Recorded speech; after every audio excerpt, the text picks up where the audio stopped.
जिब्रै नं चिरां दुवारनि सिङाव थानाय जोंनि माखासे सुबुंफोरनो CM रिलिफ फान्डनिफ्राय जोङो मोनसे अनसुंथाइ राननानै होनाय जाबाय दिनै नैबे चिरां दुवार ब्लक कमिटि UPPनि लांगोनायावहाय गासै जोङो 60सा गोनांथि गोनां सुबुंफोरनो जोङो राननानै होबाय बेराम फाहामनो थाखाय गुबै बेराम फाहामनो थाखाय सोरबा इउरिक एसिड जादों सोरबाबा आथिं आखाइ सानाय दङ सोरबा माने गोबावनिफ्राय बेरामाव गोग्लैनानै दङ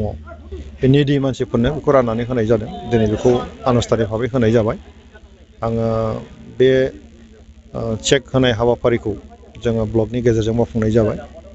आरो आङो आसामनि गिबि मन्थ्रि डक्टर हिमन्त बिश्व शर्मा बिथांखौ आङो साबायखर बावो जे अल आसाम बिथाङा बेबायदि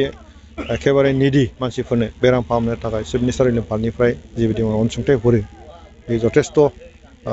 जोंनि बेनिफिसियारिफोरखौ मदद होगोन आरो आंबो खोब गोजोननाय मोन्दों बे हाबाफारिखौ मावफुंना होनो हानायनि थाखाय आरो जोंनि ब्लक कमिटि बिथांमोनखौ आं साबायखर बावो जे निडि मानसिफोरखौ सेलेक्सन खालामनानै बेहाय मदद होनायनि थाखाय आङो बे जायफ्रा दिनै मोनबाय बिथांमोना निस्सय एसेबाबो मदद जागोन होननानै आं आसा खालामो सेन्ट्रेलनिफ्राय बेफोरबायदि थायो नामा सेन्ट्रेलनिफ्राय बेबायदि जेबो थाया खालि चिफ मिनिस्टारा जोङो MP हिसाबै MLA हिसाबै बिथांमोना जिहेतु रायजो राजाफोरनि खाथियाव थांनांगौ जायो ओंखायनो निडि मानसिफोरनो बेबायदि अनसुंथाइ होनो थाखाय गावनि रिलिफ फान्डनिफ्राय जोंखौ राननो थाखाय माखासे बिबान होदों आरो बे हिसाबैनो जोङो राननायनि खाबुखौ जोङो मोन्दों नाथाय जिखिनि रांखावरि होदों बे थोजासे नङा बेखौथ' बयबो मिथिगौ जोंबो मिथिगौ थोजासे नङा नाथाय बे एसेब्लाबो गैयैनि गेजेराव मोनसे अननाय हमना लादो जों 5-10 हाजार होयो मुलिथ' बायनानै मोनजागोन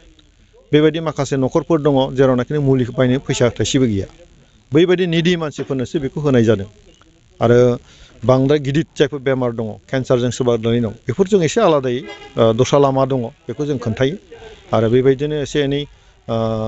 खम बेमारि बा बारा गिदिर बेमारि नङा बेफोरखौ बेबायदि अनसुंथाइखौ होनाय जायो